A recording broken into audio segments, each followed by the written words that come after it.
8 years of marriage, a comfortable routine that had morphed into a suffocating prison. Then David dropped his bomb and opened marriage. I, desperate to reignite the spark, dove in, only to watch him parade his newfound freedom while I floundered.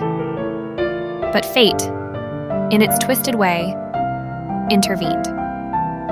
On a whim, I created a Tinder profile. There, I met Richard, a successful, enigmatic man who awakened a fire within me I never knew existed. One fateful day, I delivered a file to Richard's office only to come face to face with David. His face contorted in rage, I knew the fragile peace was shattered.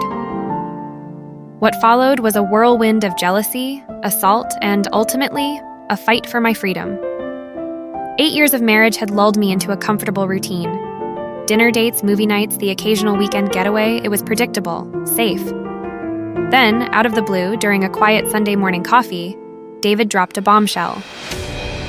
"Sarah," he began, his voice strained, "we need to talk about us."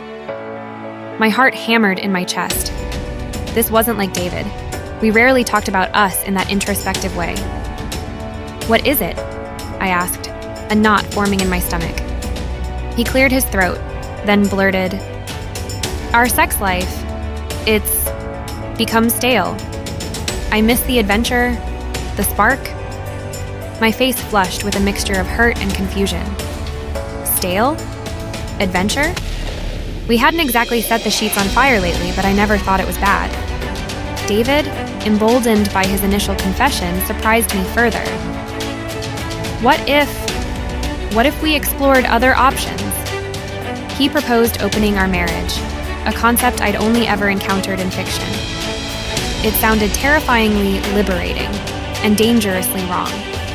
Against my better judgment, I agreed. Maybe it was the hurt in his eyes, or a flicker of curiosity within myself. But we embarked on this bizarre experiment. David dove headfirst into the world of online dating, quickly hooking up with a young woman from his office. I, on the other hand, remained hesitant. The following months were a whirlwind of emotions. David, glowing from newfound excitement, became a stranger in my own bed. His phone buzzed constantly with messages that sent a tremor of jealousy through me. Meanwhile, I felt utterly inadequate, my self-esteem plummeting with every stolen glance he cast his new flame's way.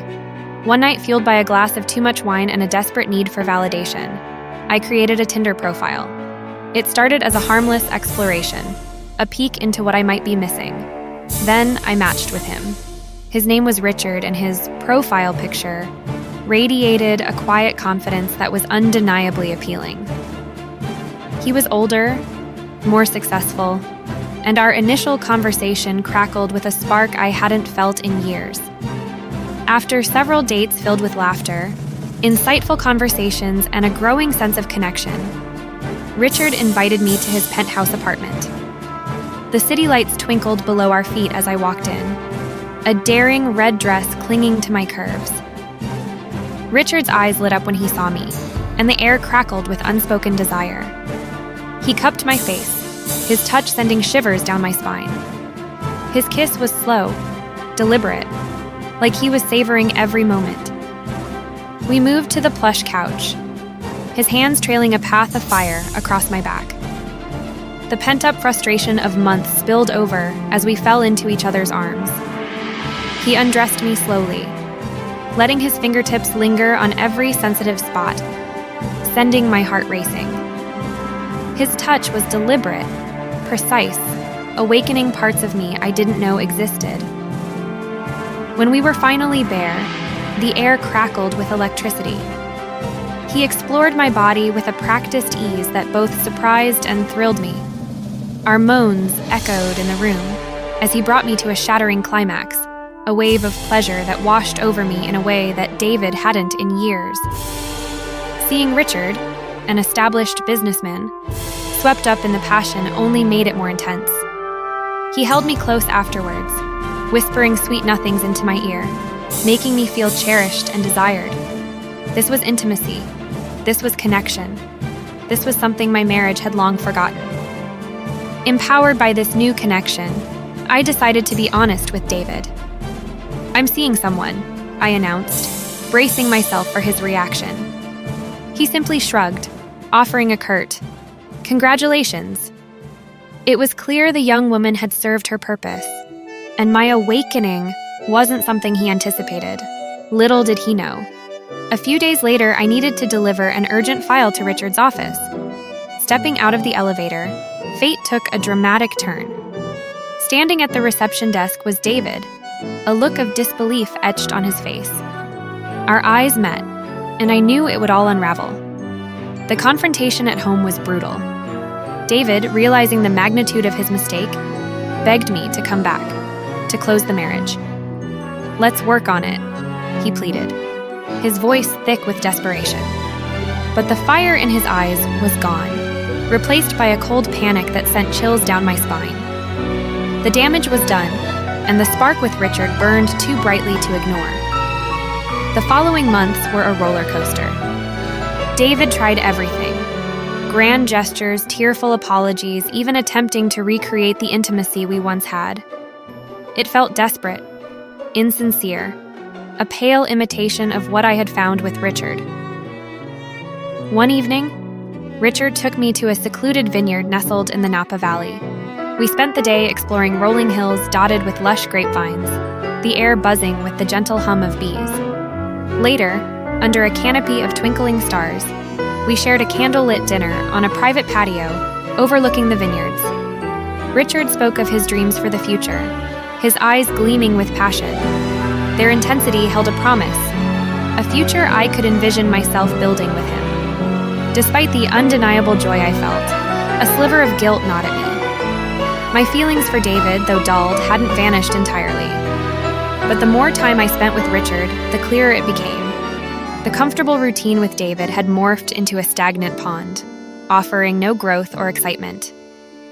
Here in Richard's arms was a rushing river, pulling me towards an exhilarating future. One morning, the news broke.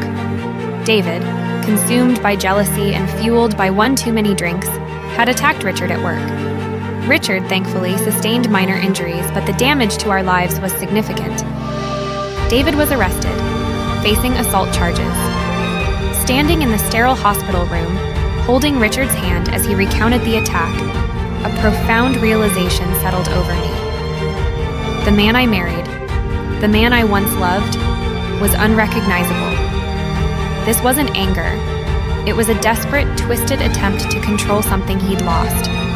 A decision, long brewing, solidified.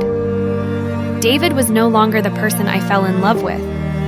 The comfortable routine we once shared had dissolved into a toxic cocktail of resentment and possessiveness. My future, my happiness, lay with Richard, the man who cherished, respected, and ignited a fire within me. I called David's lawyer, informing him not to expect me at the bail hearing. Instead, I focused on Richard's recovery, my hand brushing against his reassuringly. He squeezed back, his eyes holding a mixture of pain and love. The situation with David was messy, a tangled knot of legal proceedings and emotional fallout. But amidst the chaos, a new life blossomed with Richard. We faced challenges, but with honesty and respect as our foundation, we navigated them together. The man I once called husband was a fading memory, replaced by the warmth and security of Richard's love. The scars of the past would remain, a constant reminder of the destructive path my marriage had taken. But as I gazed into Richard's eyes, brimming with love and understanding, I knew I was finally free. The future stretched before me, not as a comfortable routine, but as a thrilling adventure. One I was ready to embark on with the man who truly deserved my heart.